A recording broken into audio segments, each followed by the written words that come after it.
महाभारत के युद्ध में आए विदेशी योद्धा आखिर किसका साथ दिया उन्होंने और क्या महाभारत में भी अंग्रेजों के होने का वर्णन मिलता है।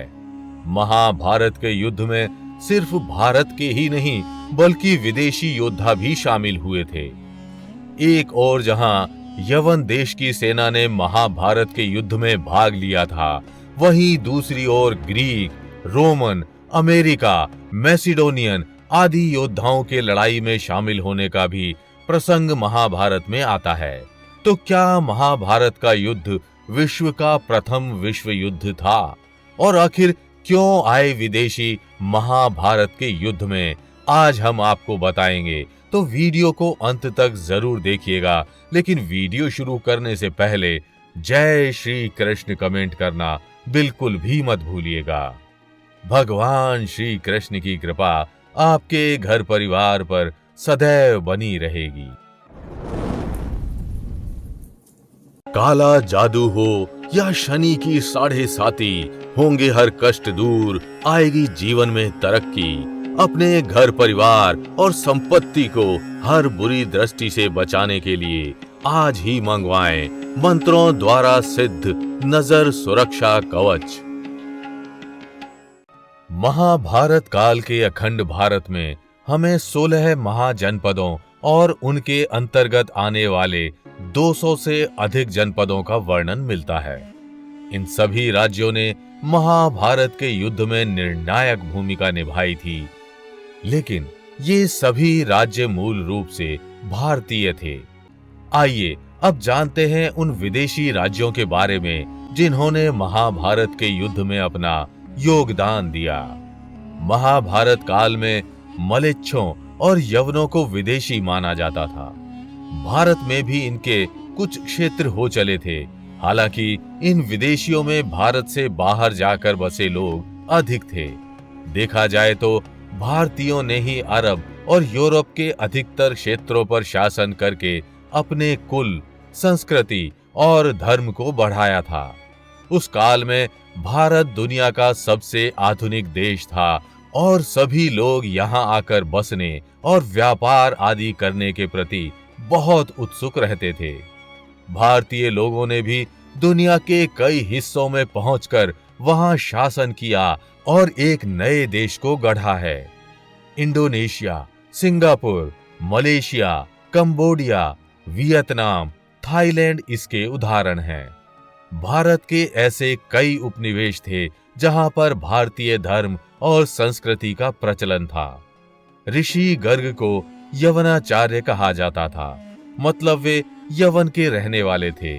ये भी कहा जाता है कि अर्जुन की नागकन्या पत्नी उलूपी स्वयं अमेरिका की थी, क्योंकि उस काल में अमेरिका को पाताल और नागलोक के नाम से जाना जाता था। धृतराष्ट्र की पत्नी गांधारी अफगानिस्तान और पांडु की पत्नी माद्री ईरान से थी। शास्त्रों के अनुसार भारतवर्ष जम्बू द्वीप में पड़ता था और आज के अमेरिका तथा उसके आसपास के क्षेत्रों को पाताल लोक के नाम से जाना जाता था। महाभारत में वर्णित एक कथा के अनुसार युधिष्ठिर ने राजसूय यज्ञ के लिए चारों दिशाओं के ऋषियों को निमंत्रण भेजा, जिसके अंतर्गत नकुल और सहदेव विदेशों से ऋषियों को लाने गए थे। स्वयं श्री कृष्ण और अर्जुन पाताल यानी अमेरिका गए थे। वे समुद्र मार्ग से उद्धालक ऋषि को पाताल से आर्यव्रत लाए थे। युधिष्ठिर ने अपने राज्य सूर्य यज्ञ में विदेशी राजाओं को भी आमंत्रित किया, जो दूर देश से समुद्र मार्ग से आए। कहते हैं कि कृष्ण और बलराम एक बोट के सहारे नदी मार्ग से बहुत कम समय में मथुरा से द्वारिका पहुंच जाते थे। महाभारत में अर्जुन के उत्तर कुरु तक जाने का उल्लेख मिलता है। कुरु वंश के लोगों की एक शाखा उत्तरी ध्रुव के एक क्षेत्र में रहती थी। उन्हें उत्तर कुरु इसलिए कहते थे क्योंकि वे हिमालय के उत्तर में रहते थे। महाभारत में उत्तर कुरु की भौगोलिक स्थिति का जो उल्लेख मिलता है वो रूस और उत्तरी ध्रुव से मिलता जुलता है। हिमालय के उत्तर में रशिया, तिब्बत, मंगोल, चीन, किर्गिस्तान, कजाकिस्तान आदि आते हैं। अर्जुन के बाद सम्राट ललितादित्य मुक्तापिद और उनके पोते जयदीप के उत्तर कुरु को जीतने का उल्लेख मिलता है। ऐसा कहा जाता है कि युधिष्ठिर के राजसूय यज्ञ में चीनी राजा भी आए थे। महाभारत में हमें भगदत्त और अर्जुन के युद्ध का वर्णन मिलता है। ऐसा कहा जाता है कि इस युद्ध में चीनियों ने भगदत्त की सहायता की थी। महाभारत में यवनों का अनेकों बार उल्लेख हुआ है। यवन भारत की पश्चिमी सीमा के अलावा मथुरा के आसपास रहते थे। यवनों ने पुष्यमित्र शुंग के शासनकाल में भयंकर आक्रमण किया था। कौरव पांडवों के युद्ध के समय यवनों का उल्लेख कृपाचार्य के सहायकों के रूप में किया गया है। महाभारत काल में यवन, मलेच्छ और अन्य अनेकों वर्ण भी क्षत्रियों के समान ही आदर पाते थे। महाभारत काल में विदेशी भाषा के प्रयोग के भी संकेत मिलते हैं। ऐसा कहा जाता है कि विदुर ने लाक्षागृह की घटना का संकेत विदेशी भाषा में ही दिया था। जरासंध का मित्र काल यवन स्वयं यवन देश का राजा था। काल यवन ऋषि शेषिरायण और अप्सरा रंभा का पुत्र था। वर्णित है गर्ग गोत्र के ऋषि शेषिरायण त्रिगत राज्य के कुलगुरु थे और काल जंग नामक एक क्रूर राजा मलेच्छ देश पर राज करता था। राजा की कोई संतान नहीं थी, जिसके कारण वह परेशान रहता था।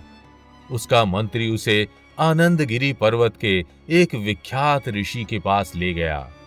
उस ऋषि ने उसे बताया कि वो ऋषि शेषिरायण से उनका पुत्र मांग ले। ऋषि शेषिरायण ने उस ऋषि के अनुग्रह पर कालजंग को अपना पुत्र दे दिया। इस प्रकार काल यवन यवन देश का राजा बना और उसने अनेकों बार मथुरा पर आक्रमण किया। महाभारत में शकों का भी उल्लेख मिलता है। शक और शाक्य ये दो अलग जातियां थी। शाक्य जाति नेपाल और भारत में प्राचीन काल से निवास करने वाली एक जाति है। कहा जाता है कि नकुल ने पश्चिम दिशा में जाकर शकों को पराजित किया था और शकों ने भी राजसूय यज्ञ समापन पर युधिष्ठिर को भेंट दिया था। महाभारत के शांति पर्व में शकों का उल्लेख विदेशी जातियों के साथ किया गया है। नकुल ने अपने पश्चिमी अभियान में शकों के अलावा अनेकों विदेशी जातियों को पराजित किया था। महाभारत के अनुसार मिश्र के भारत से गहरे संबंध थे। मान्यता है कि यादवों के गजपत, भूपद और अधिपद नाम के 3 भाई मिश्र में ही रहते थे। गजपत ने अपने भाइयों से झगड़े के चलते मिश्र छोड़कर अफगानिस्तान के पास एक गजपद नगर बसाया था, जो अत्यंत शक्तिशाली नगर था। इस प्रकार महाभारत की कहानी में हमें अनेकों विदेशी साक्ष्य मिलते हैं। तो क्या आप महाभारत के इन विदेशी राजाओं, ऋषियों और नगरों के विषय में जानते थे? और आप महाभारत के इन विदेशी कहानियों के विषय में क्या कहना चाहते हैं? हमें कमेंट करके जरूर बताइएगा। अगर वीडियो अच्छी लगी हो तो इसे लाइक व शेयर कर चैनल को सब्सक्राइब करना बिल्कुल भी मत भूलिएगा।